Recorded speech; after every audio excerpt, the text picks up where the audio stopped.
Miren, Laura es integrante de la Secretaría Continental de ALBA Movimientos y es investigadora del Instituto Tricontinental de Investigación Social. Y antes de empezar con el tema, queremos que por favor nos expliques qué es ALBA Movimiento para que todos y todas manejen la misma información. Buenísimo. Bueno, primero, como les decía, gracias por la invitación, Taroa, Daniel. Es una alegría pues estar acá, saludar a esa audiencia tan grande que estamos viendo. Por supuesto que pues es una alegría también que haya iniciativas de este tipo donde podamos hablar. Los estaba escuchando atentamente, de poder analizar distintos titulares de medios, poder por lo menos charlar y desahogarnos un poco de la indignación que nos da tanta porquería mediática.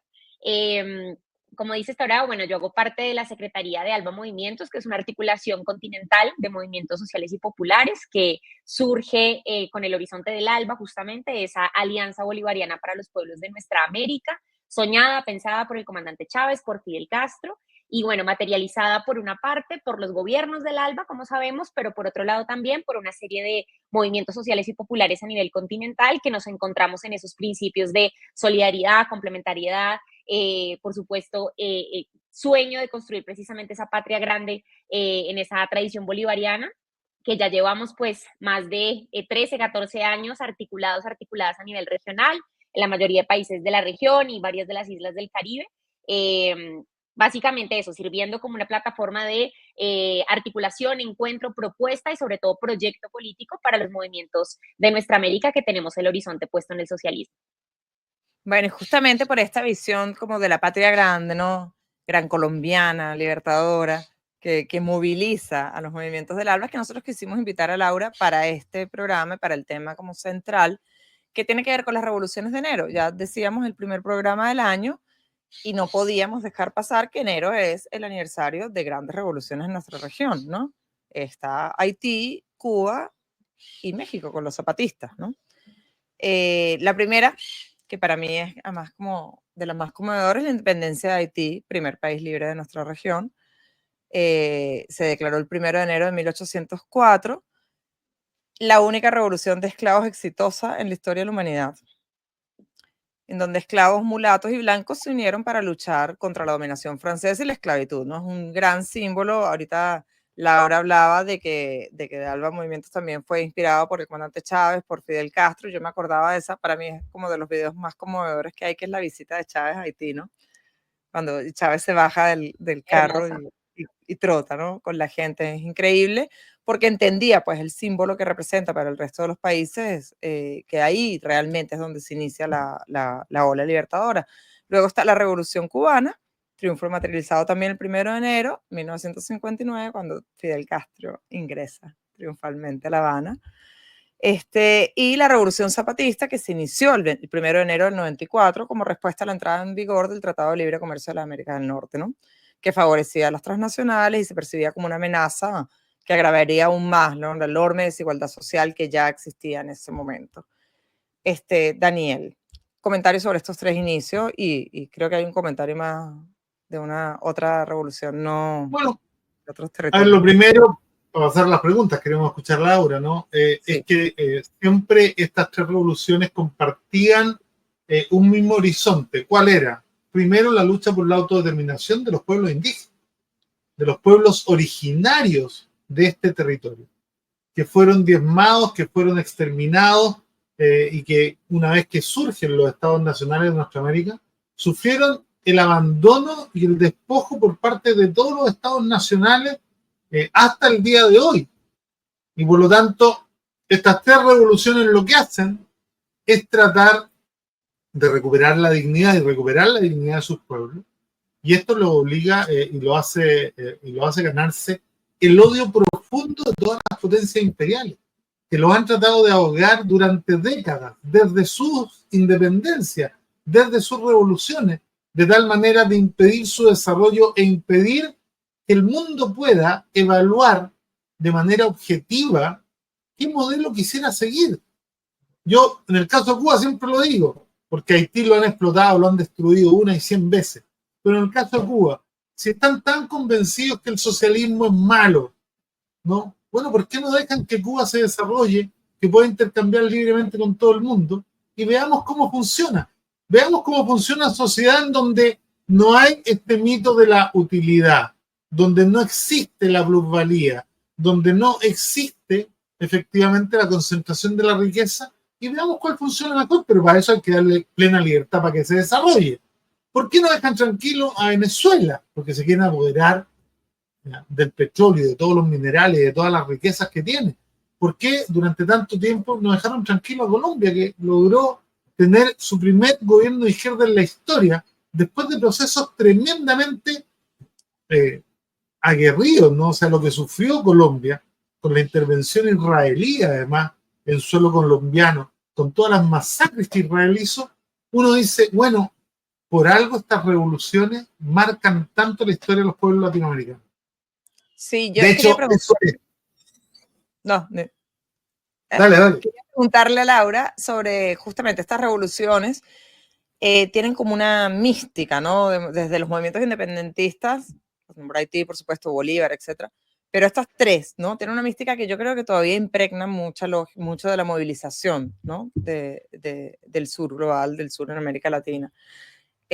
Cuéntanos, Laura, ¿qué tanto hay de esto en estos movimientos del ALBA? Sí, y lo que tú dices, Taroa, bueno, y también recuperando lo que decía Daniel, es fundamental, inclusive para preguntarnos por qué nos sirve hablar ahora de las revoluciones, ¿no? Si se quiere, nuestra tradición de izquierda tenemos un compromiso muy grande con la memoria y con entender que nosotros no iniciamos ninguna lucha, sino continuamos precisamente estas luchas que nos anteceden por mucho, afortunadamente, de grandes hombres y grandes mujeres, pero en algo particular que nos llama la atención siempre los 1 de enero, nos pasa en Alba, para decirles muy concretamente, siempre decimos, tenemos que hacer 3 publicaciones el mismo día de 35 revoluciones, qué bueno que tenemos tantas que hasta nos repetimos de cumpleaños, digamos, hasta nos repetimos de fecha.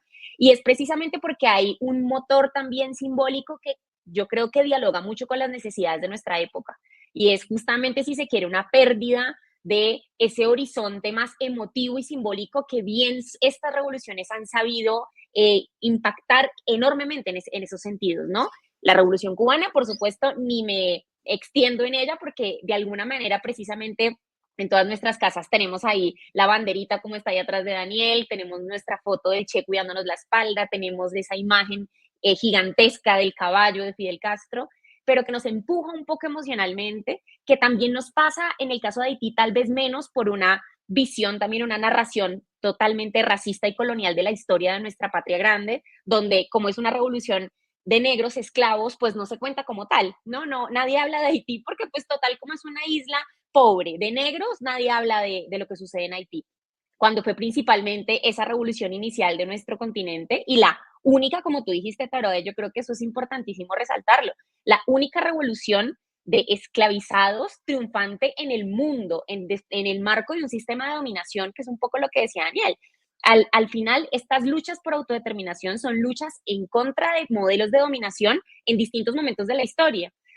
Oye, y un detalle, Laura, que no puedo dejar de comentarlo, muy breve.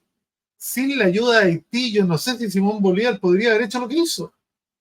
Claro que no, para nada. Yo Y lo de dije hecho, en y el no programa solamente la ayuda anterior, material. no hubiera integrado las magnitudes, ¿no? Exactamente, no solamente en la ayuda material, que muchas veces en eso se queda la recuperación de nuestra tradición bolivariana. Bueno, porque Bolívar fue y Petión le dio armas, sí, pero leyendo en estos días también, bueno, que Petión haya tenido esa decisión generosa de dar armamento, responde también a una visión internacionalista que tenía la revolución haitiana de comprender la libertad y el fin de cualquier tipo de dominación, no solamente de la esclavitud, sino de cualquier tipo de dominación y desigualdad, que es un poco lo que logra materializar la revolución haitiana y que simbólicamente nos trae en nuestros días el desarrollo de estas revoluciones.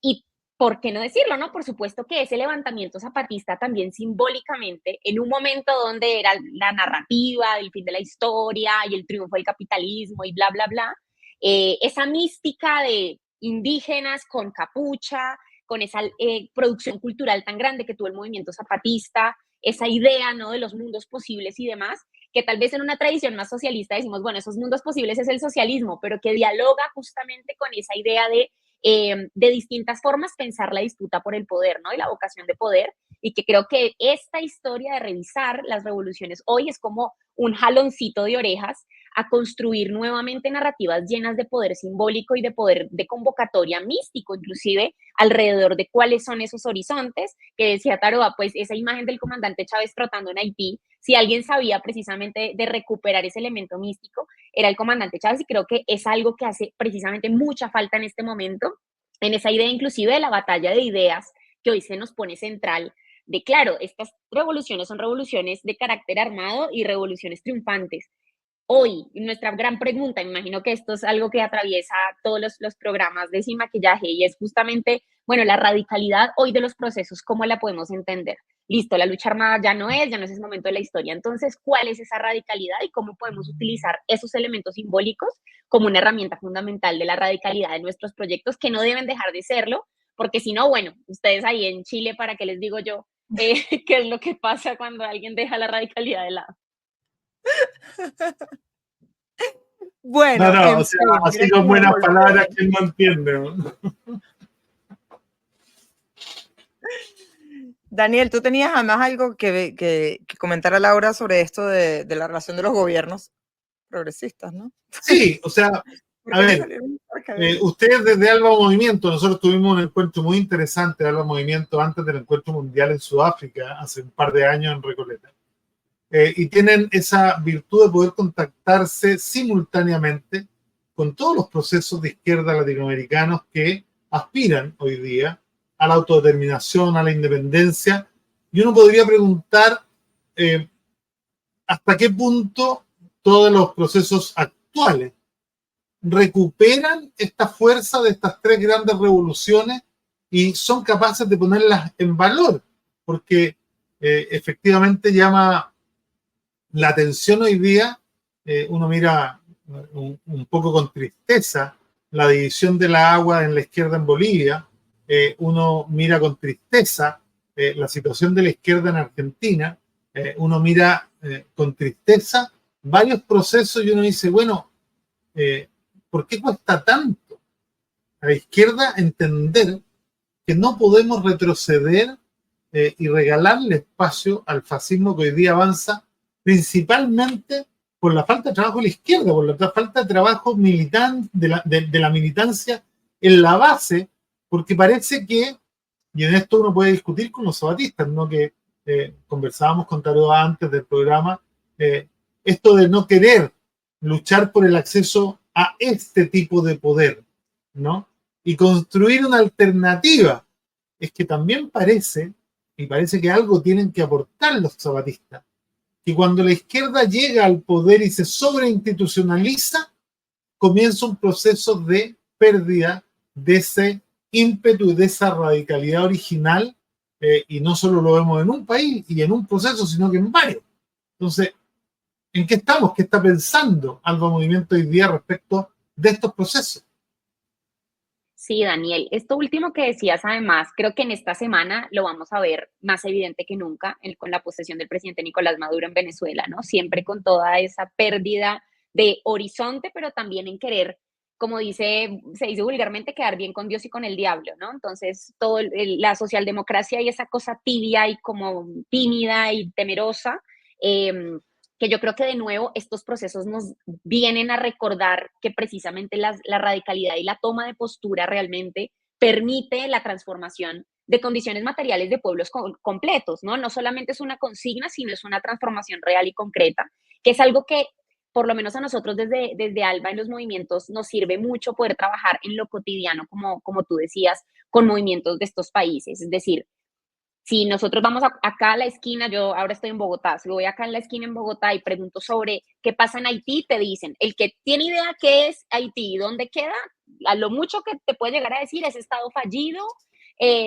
pobreza y no sé, y terremotos.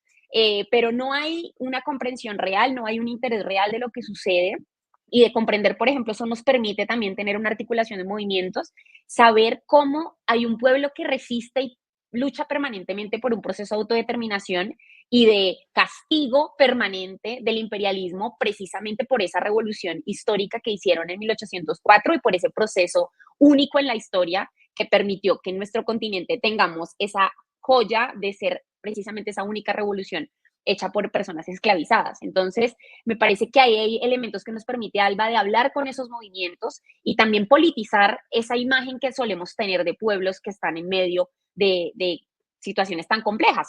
Para dar el ejemplo más concreto, el caso de Cuba, ¿qué podemos conocer de Cuba si no es a partir de lo que dicen las propias organizaciones o el propio pueblo organizado en Cuba, que sabemos es una organización, bueno, que ya cumple 66 años llevando adelante un proceso revolucionario y que creo que a mí me llama mucho la atención y me parece importante por ahí traerlo, y es que los compañeros de Cuba permanentemente dicen, la revolución no es algo que pasó, la revolución es algo que se hace todos los días, no es que la revolución sucedió hace 66 años y conmemoramos una pieza de museo, sino la revolución es algo que construimos día a día con sus contradicciones y sus grandes problemas que nadie en la isla niega y que precisamente buscan poder llevar adelante a pesar de, y como dices tú, ¿no? A pesar de un bloqueo genocida que inclusive pone muchos puntos de contacto con lo que sucede, ni hablar en Venezuela, pero también con lo que sucede, con un silencio también global alrededor del genocidio en Palestina. Entonces, ahí hay una serie de elementos que nos permite el diálogo desde los movimientos sociales con las personas allá mismo, que también sale un poco de esta idea de que bueno, son verdades absolutas y todo el mundo repite un cassette y patria o muerte venceremos es no tener ninguna visión crítica. Creo que lo que caracteriza justamente los movimientos sociales es esa visión crítica, pero un compromiso con un proyecto. Y creo que eso se vincula también en general con estas tres revoluciones. ¿Qué tenían detrás? Un proyecto, claro, no era solamente un hecho político que fue ese 1 de enero en los distintos años, sino era un proyecto de soberanía, autodeterminación, en contra del neoliberalismo, en el caso zapatista, en contra del colonialismo, en contra precisamente de una dictadura de las características como la de Batista, pero que en el caso de Alba nos traen permanentemente, por lo menos en el caso de Haití, de Cuba, y agrego a eso el caso de Palestina, la necesidad de llevar adelante una política de solidaridad permanente con esos pueblos para también contar el otro lado de la historia que no se cuenta en los medios de comunicación hegemónicos y de nuevo, que no es repetir la voz del gobierno, es repetir la voz de los movimientos que están ahí y ahí están en primera línea, soportando lo bueno y lo malo y que siguen decidiendo elegir ese destino como es lo que está pasando esta semana, inclusive en el caso de Venezuela. Yo tengo una pregunta. Oye, a todo esto, espera, solo un segundo comentario, porque lo mencionó Laura, muy cortito. Ya que mencionaste a Palestina, el 1 de enero de 1965 es el inicio de la lucha armada del pueblo palestino contra la ocupación israelí, a partir del partido Al-Fatah que gobernaba Yasser Arafat y que fue el primer eslabón, ¿no?, de lo que hoy día estamos viendo en la resistencia, en el eje de la resistencia en Gaza, Cisjordania, Líbano y Siria. Lo digo solo como un comentario porque claro, hablamos de los primeros de enero en América Latina, pero Laura nos lleva... Nos va a tocar hacer el chance, decimos en Colombia, con los 1 de enero. A ver si algo nos ganamos, porque todo nos pasó 1 de enero. Juegues ese numerito. Yo me quedé pensando en algo. Mientras hablabas, ¿no? Porque Daniel hablaba de los nuevos gobiernos progresistas.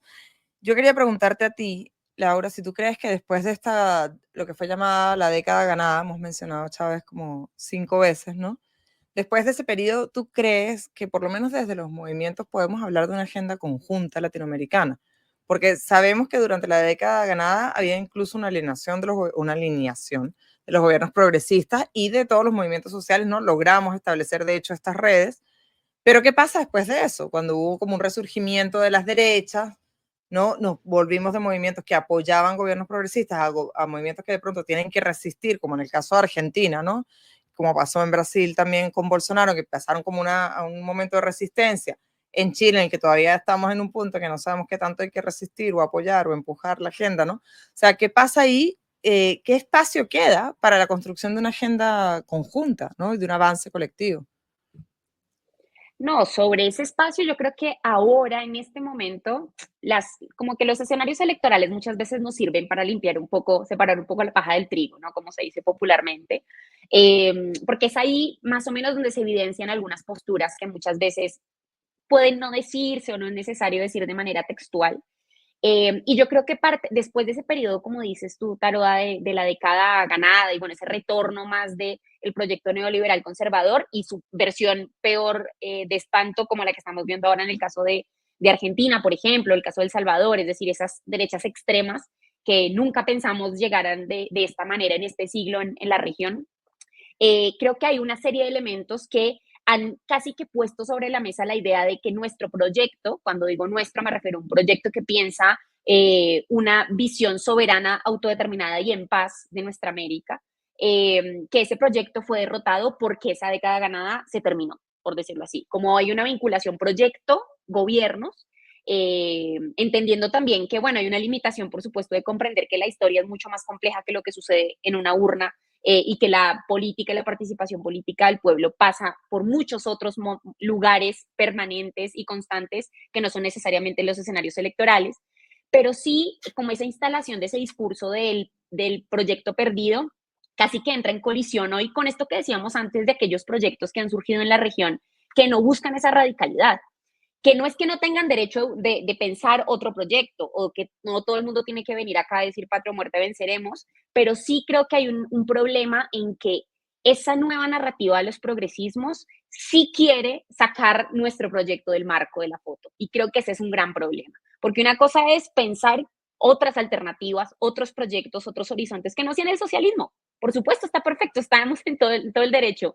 Ahora, querer sacar, querer demonizar, querer cancelar un proyecto que lleva resistiendo de manera heroica a los avances del imperialismo, a los bloqueos, a las sanciones, a la persecución política, que lleva luchando por la soberanía, por la integración, por la cooperación, y querer sacarlo de la foto como quien dice, bueno, gracias, ustedes ya no están de moda, murió Chávez, entonces el proyecto murió y ahora entonces son los progresismos. Creo que eso es un gran problema y que parte de nuestra tarea es decir, no, compañeros, o sea, bienvenidos, acá cabemos todos en la foto, ustedes son compañeros, no son el enemigo. Ahora nosotros seguimos existiendo y la lucha por un proyecto de estas características sigue estando vigente, tan vigente como la de ustedes, y nos encontraremos en la arena precisamente en esa construcción, pero ese proyecto del ALBA, y creo que es el interés que tiene ahora, por lo menos la articulación de los gobiernos del ALBA, es un reimpulso, por ejemplo, del Consejo de Movimientos Sociales, es un reimpulso de este proyecto del ALBA, de demostrar que sí, efectivamente es una realidad, porque si no es lo de siempre, es más fácil imaginar el fin del mundo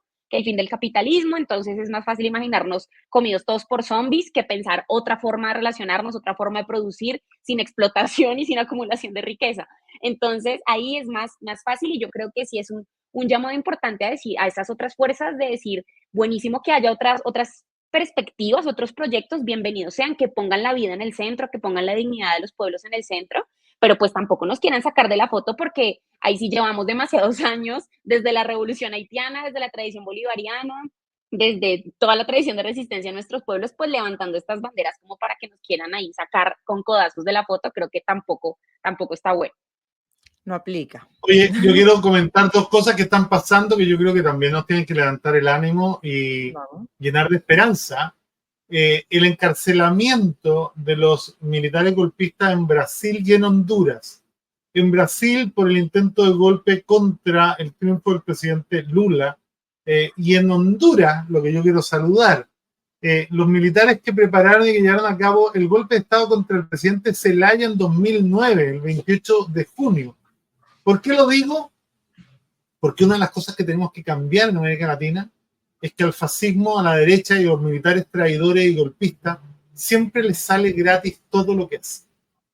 Y esto es lo que no tiene que seguir pasando, y yo espero que en Venezuela vuelva a pasar con este video que circuló de los militares llamando a una intervención extranjera y a subvertir el orden del país. Y por último, solo dejar una idea que le ha dado en numerosos foros.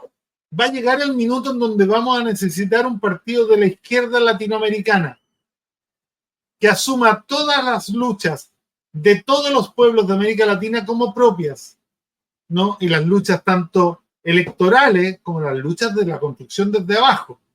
Así que lo dejo ahí lanzado, lo he comentado con algunos compañeros de distintos niveles además, ¿no?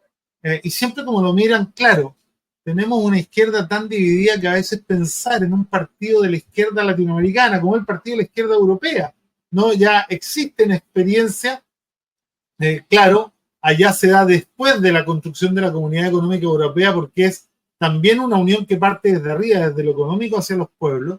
Yo creo que sería el momento de discutir una unión que nazca desde los pueblos hacia arriba con la construcción de un partido que sea definitivamente latinoamericano y que nos permita además juntos mirar al resto del mundo. Si hoy día Latinoamérica no se va a salvar sola, ni aunque se junte toda. Hoy día necesitamos estar con los africanos, con los asiáticos y con todos los pueblos sin Estado y con todos los pueblos que luchan en el mundo por superar estratégicamente el neoliberalismo.